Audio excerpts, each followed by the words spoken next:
Brighten up those already bright mornings. Wheeler, Ollie, and Lecter. Mornings at the cabin. Hello, you little scamps. Welcome to a brand new week, right here on Cabin Radio. The home of entertaining new contests, Lecter. And just to let you know, normally when you hear Ollie's voice first, you assume, oh, Jesse will be here in 5 minutes or so. No, he's taking the day off. So. This is planned. This is planned. I'm here because I knew I was going to be, not because I looked at the clock and it was 6:59 and 55 seconds and I thought, well, someone's got to do it. No, this was planned. But yeah, very exciting contest. Start of a brand new ongoing 5-day-a-week contest we are calling Scenes from the Cabin. I put the little webpage up for it yesterday. You go on our Cabin Radio website, you'll see the webpage for Scenes from the Cabin. And it was just so exciting because I wrote every weekday and then I stopped and I thought, no, every weekday. Yeah. Every weekday, we're giving somebody lunch. That's right. That's so exciting. Yeah. 5 wonderful destinations. Let's see. Let's test your knowledge at 7:02 and see if you can remember all 5 off the top of your head. Zehabesha. 1. Main Street Pizza. 2. The Woodyard Eatery. 3. Copper House Restaurant. 4. And Javaroma. 5. Well done. You are with it this morning. Does it get any better than that? It does not get any better than that. You can win your lunch at one of those 5 destinations every day of the week for the rest of the time. That's an all-star lineup. That's an all-star lineup. We're very excited that they're on board. You should be very excited that you can win lunch. All you got to do, tune in after 10 o'clock each morning. All right? Is that right? That's right. Yeah, yes. 10 o'clock. And just guess which movie your favorite Cabin Radio crew members are reenacting. Or download the podcast of this show, and it'll be just kind of slid in there somewhere. Simple as that. Mornings at the cabin, the podcast. Good morning to all of you listening in Fort Smith. What a day you had yesterday.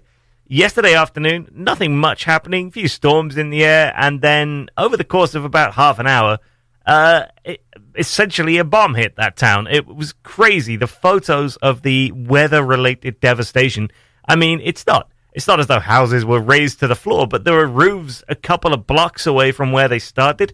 One guy was sitting in his truck, and a tree just crashed down onto it, and he just managed to casually get out and tell the tale. Crazy. Yikes. For 15, 20 minutes in Fort Smith. So many people sharing photos, video. There was a time yesterday afternoon, around about 4:35-ish, where my head just could not keep up with the sheer number of people getting in touch with Cabin Radio saying, have you seen what is happening in Fort Smith? Yeah. It was absolute pandemonium. People saying they saw a tornado, Lecter, a tornado. I'm just watching the video now, yeah, and debris like just sailing in the air above this car as it's driving.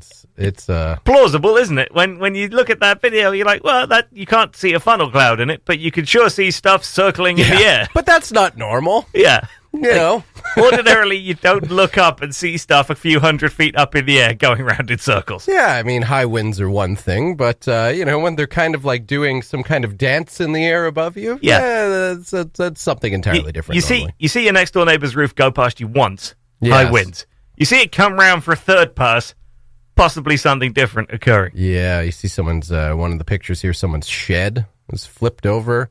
Yeah. Some roofing torn off. Yeah, there's the truck you were just talking about with the tree on it. Like that's and to my understanding, the first tornado the NWT has ever seen? Question mark. I think there was one in Inuvik a little while back. Okay. Again, like there are different kinds of tornado. The kind of tornado we're ordinarily used to talking about comes from what's called a supercell thunderstorm. Right. So there's huge, great big thunderstorms that you mostly get in like the middle of the U.S. that produce the kind of tornado you would see in Twister. Right. But there is another kind of tornado called a land spout where it's a lot weaker than your average tornado and it's not produced by the same kind of thunderstorm. Okay. But if you get a bit of spinning in the air and you get like a regular sort of, 5'10" thunderstorm as opposed to like a 6'8" thunderstorm, then you can get what are called these land spout tornadoes, and they're not as powerful or as huge or as devastating as like the real deal somewhere outside Oklahoma. Right. But they can do the kind of damage that we saw there, and there's a possibility that one and the one in Inuvik are land spouts as opposed to being like an F4 or something like that. So you're saying this one's like maybe like a maybe like a 6'1", just over 6 foot. Like, it says it's over 6 feet, but everyone's kind of like, you're like 5'11" and 3/4. Exactly. It kind of depends on how spiked up the hair is, sort of deal. Gotcha. Yeah, that's how I get to 6 foot. up against the wall, all the hair gel that I can muster, and then eventually, like, I just crest over that six line. But as far as we can tell, no injuries, nothing like that. The health center was open yesterday evening. They told us to help anybody who was just suffering from the stress of it and the shock of it more than anything. Yeah. Because I spoke to a couple of people. One woman spoke to us and said she was right there in the middle of the street in her vehicle when suddenly all the trees in front of her just started falling over one after the other. Man. And she says she is, and I quote, 150% full-on sports post-game interview, certain that she saw this funnel cloud hit the road. And she said she threw it into reverse, like pulled off one of the J-turns that you can pull off in a vehicle in a movie where you swing it round and screech off in the opposite direction. And now has a promising career in stunt driving. Yeah, exactly. And as I said in post-game interviews as well. Yeah. 150% certain. Have you ever seen a tornado? I have never seen a tornado, and I would not know what to do with myself. Yeah. Have you? I have, yeah. They, a few years ago, like 5, 6, 7, 8 years ago, we kind of like knew that was going to start becoming a thing in southern Manitoba. We were going to start seeing more of that thing as, climate shifted, climate changed, if you will. It's okay. The extremist right wingers aren't looking, Scott. We can acknowledge that the climate's changing. Because they never used to happen. It was never a normal thing. But then, it just kind of became common knowledge that it was something we were going to see more and more of. And I remember one night in particular, was out driving with a couple friends, and it was just, it was a pretty rainy night, like not a very nice night. And then it started, wind started picking up, started turning to hail. Cloud above us, just black, looking like the apocalypse was imminent, and the ends of the clouds were all just spinning, and we were like, oh, this doesn't look good. And at one point, we actually thought we were being like chased by a tornado. It didn't touch down right by us, but there was a funnel cloud developing like just on the horizon as we were driving, and it ended up hitting, I guess, about like 20 or 25 miles or so away, and it was like a pretty big one. So it was a pretty interesting experience.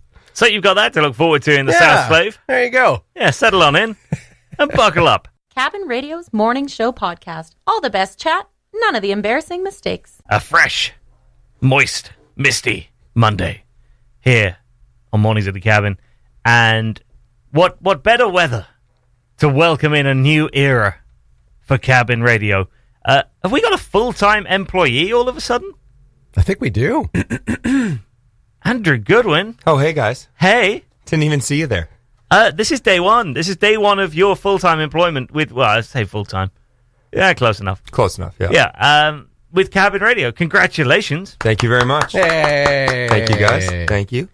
How's it going so far? You just strolled in the door. So far, I meant to be here at 7.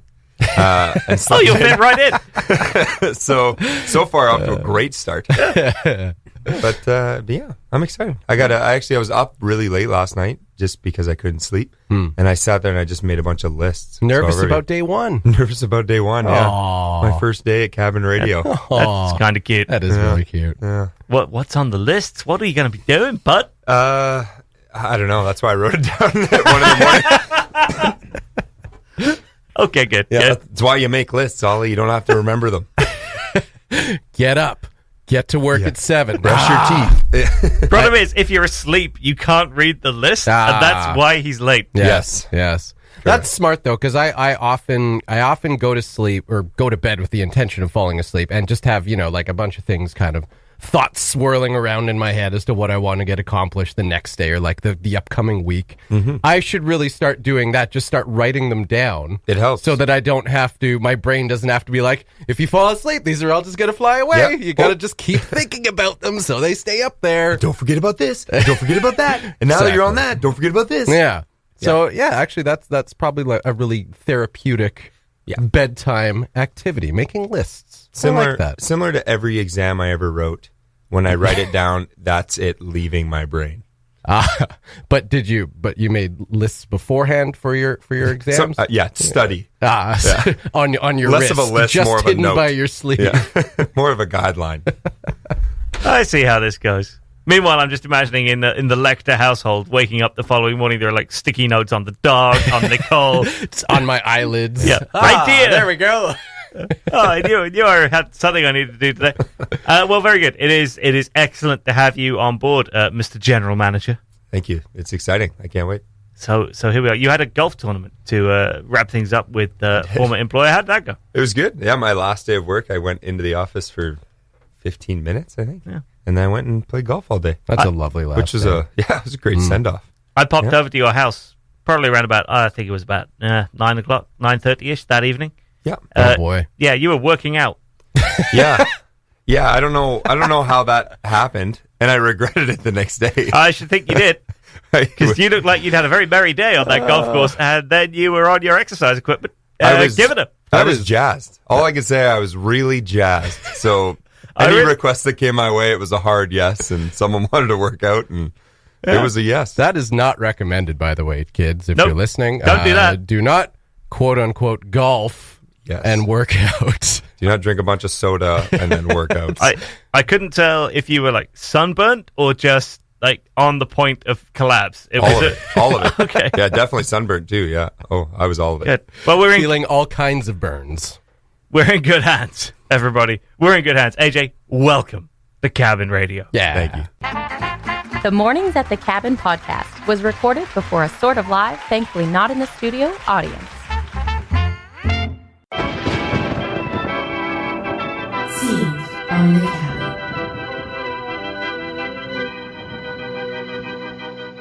I just love Super Bowl Sunday. Don't you, Dan? A magical afternoon where dreams are made or crushed. Look, lady, if you want tickets, you're going about it in the wrong way. Do I look familiar to you, Dan? Does it seem as if we've met someplace before? I don't know. I get hit in the head a lot. Oops. Looks like we're going to have to kick, Dan.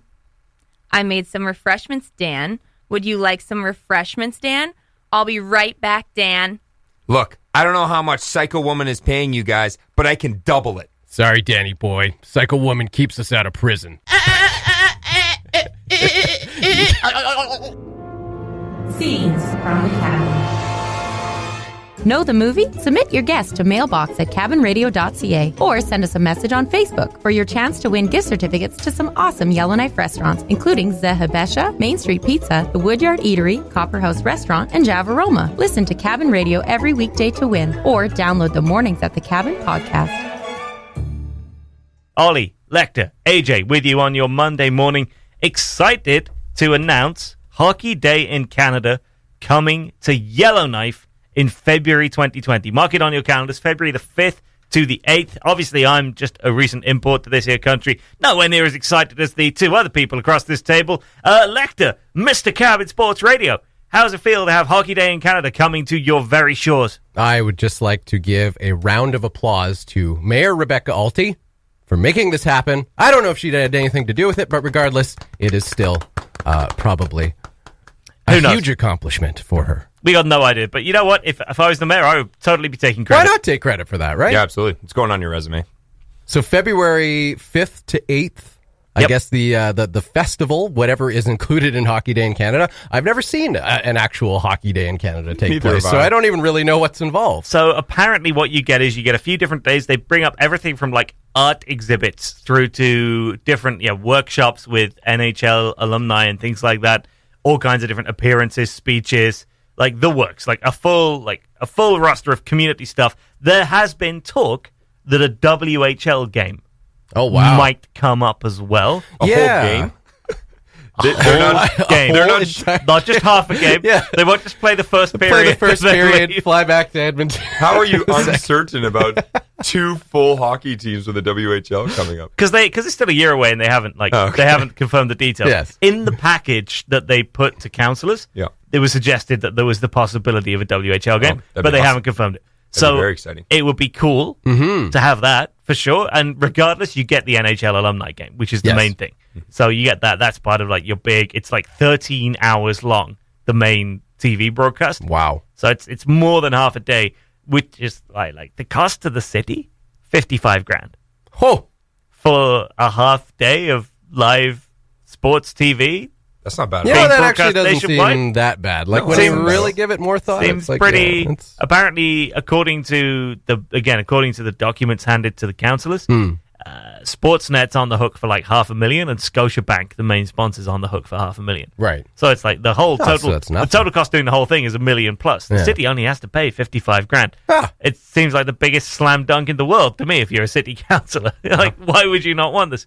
So it's pretty exciting stuff. Yeah, really exciting. And I assume Ron McLean, Don Cherry will be in our fair city Whoa. doing Coach's Corner. I'm going to have to upgrade suits. Yeah, well, I would imagine. Yeah, we're all going to have to raise our game. Oh, yeah. Big time. Still haven't used that gift certificate to for men only. So You haven't? Gonna have to deploy that Oh, boy. at a strategic moment. There we go. Yeah. Is there expiry date on that? No, there isn't. When did we give that to you? I checked. No, that. okay. You can't legally. You can't have an expiry date on a gift certificate in Well, Canada. Oh, really? That's good to know. Because it becomes a coupon if there's a... Yeah, I see. Interesting. I see. Well, that's about as useful Well, as that's all my interesting. donations then, because I've thrown out all the ones that I thought were expired. Yeah. No, my understanding is that legally you cannot expire a gift certificate here. So there is no expiry date on it. I did check that. I went in there like, I don't know, whenever that was. Yeah, half a year ago. I was like, you know what? I'm going to buy my time. The jackets that were there. I was like, no, I know that there's going to be better jackets because they do a good line in jackets. But just that one time, I wasn't convinced. So I'm waiting for my moment to strike. So But now you're thinking Such plaid. a diva. There is our next door neighbours here, Northland Utilities, have got a big anniversary do going on this evening, Oh. which I have an invite, don't you know, darling? Whoa. Casually name dropping Northland Utilities, which is the first time that's ever happened in the history of Northland Utilities. So yeah, I might even nip down there this afternoon and see if there's a There you little go. blazer that can be added to my Oh. repertoire. Well, we got slow pitch tonight. Well, it's raining. Yeah, it's going to be canceled. Don't worry. The Mornings at the Cabin podcast. Lawrence and the Machine, Big God, mornings at the cabin, 8:35. Oh, sorry, it stopped. Oh, I was just singing along with the song. Just a little. Oh, that was you? I thought that was the song. Well, it was Florence. Like you That- guys, that was a beautiful duet. That was karaoke. That's what that was. Okay, yeah. Yeah. So it's supposed to sound like something, but it doesn't sound like it at all. Yeah. And everyone watches anyways. Well, I think I was pitch perfect imitating the song, quite frankly. Yeah. You want to hear it again? Sure. No, never mind. We're good. Yeah, you're right. That's bang on. Right? Yeah. You can't beat that. It's like being at a concert. Good. Okay, are we done? Yeah, Are we're we done. done? Yeah, Okay, we're done. mornings at the cabin. Hello, everybody.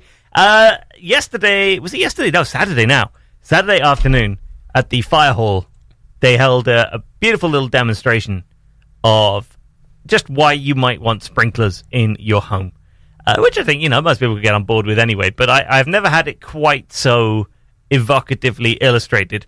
They set up these two little mock bedrooms in like little 8x8 plywood cubes. Put in like, a little single bed, little sofa, little desk. Yeah, set it up really nicely with just stuff that had obviously salvaged from the dump.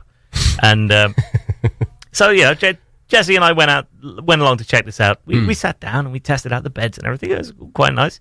We decided when we were on the point of deciding we could live there and the rent would probably be quite reasonable, they set fire to both of them. They let us leave first, which was nice. But then they set fire to both of them. On the right-hand side, they had one with a sprinkler system attached. So like 10 seconds into the fire, the sprinkler system activates. Psh, fire done. Okay. Right? And then every time the fire starts to threaten to come back again, psh, sprinkler system kills it. Right. The one on the left, no sprinkler system. Oh my, have you ever seen something like about 3 minutes in? Raging inferno, flames up to the ceiling. And this was just like, they just basically set fire to some paper in a trash can and just left it in the room. Ah. And the whole thing was just a towering inferno of flame after minutes. And you can go watch the video of this on Cabin Radio Facebook page or on our website. It is quite something. If you want an illustration, if you have a landlord that might need to know about sprinkler systems and you want to just give him a sort of a vague sense of why it might be a plan, go check out that video because it illustrates in ways that words cannot possibly just how important those things are. And I actually did go home at the end of that and just like inspected every room and figured out, okay, good, we got sprinklers everywhere. This is what I like to see. Yeah, here we are, cabin radio, sprinkler parked above the Studio One desk. Now, obviously, if that sprinkler goes off, none of this is coming back from that. But that's not really the point. The point is that you need to be able to get out of the room. Right. We need to live. Right. Like, it's not about saving your furnishings. Yeah. Yeah, we can figure those out. Equipment can be replaced. We cannot. It's about getting you out of the room. And having seen the rate at which that fire developed in the demo structure without a sprinkler on Saturday, that is super crazy. There's another point there, too, though. You can furnish your home with stuff from the dump. That's a double whammy for me. I see now why we did not invite you to be a part of the fire safety video. He's there just sort of going, this is such a lovely little couch. Yeah, just put the couch in the sprinkler room. I want to bring this home after it dries out. They had kind of cut it in two as well. And so there was only really, it was like a seat. So now it's a love seat. Left. It wasn't even a love seat. So really just a seat. A self-love seat. A bit of plywood on the side of that. That's a perfectly functional chair. Yeah, sure. Okay. Maybe watch the video again and this time focus on the lesson of the sprinklers. Gotcha. Because I got to tell you, all of the nice chair was in the one without a sprinkler. No amount of water damage in that. It's it's burnt to a crisp. Also, can I just briefly say, shout out to anyone who's a volunteer firefighter listening. We got to watch the fire crew turn up and deal with the second fire, the one that got out like this, no sprinklers, burning, crazy, out of control. About like 10 seconds into firing this foamy stuff into that thing, there was just no way of even seeing the fire crew. They were just consumed in smoke. They were close. Wow. It's crazy. You thought with like the pressure of the water, they could sit back 20 feet and hit this thing, but they were in the living room. They were like 4 feet away from the thing, right? Yeah, absolutely giving it. And just the whole, like, the acrid smoke coming out of it. You couldn't even see them through it. Wow. You're like, that is just a small demonstration fire. That's terrifying. Outside the fire hall. Like, some of the stuff these guys must have to go and deal with. Mm-hmm. What's the response time in Yellowknife? Like, what's the typical... I think they said 7 minutes. 7. So at 3 minutes, that thing was fully engulfed in flames. So and like, 7, you still have another 4 minutes to go until. And when you think about it, like 7 minutes to get the crew together, get them out, get everything ready to roll. It's like, good. That's not bad. No, that's to get good. across town to wherever you are. Like if they're there within 7 minutes, they've done pretty well. Yeah, it's 15 to 20 normally. I think in Calgary it was a 16-minute window. I think is what it was. Right. And yeah, as you say, this structure was done and like fully engulfed in about 2.5, 3 minutes. Yeah. So yeah, 7 minutes. Like, even though that's not a long time, it's a huge amount of time. When there it comes goes to the last fire. affordable housing in Yellowknife. The amazing thing too is you paint a scene like that where it's like, wow, that sounds pretty scary.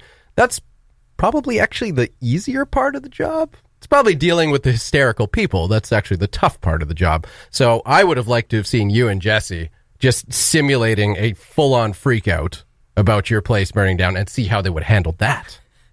Interesting. Yeah, Jesse freaking out, as we know, it's a challenge. Oh yeah, we should have taken one personal item from his home and put it in there. Like a teddy bear or something like that. Oh, save Teddy! wow, this is taking a turn. This is very serious stuff, Ollie. We're talking about fires. Okay. Real life, Ollie. We're talking Emotions real life. need to be involved. That's right. Jeez Louise. Here I was, just trying to give everybody a little, like, PSA for sprinklers, and now we're burning Jesse's childhood mementos. Well, now they know. Yeah. Oh. No laughing matter. Well, we're laughing, but... Well, we're all laughing. And we wouldn't be. We wouldn't be. Not in that situation. Yeah.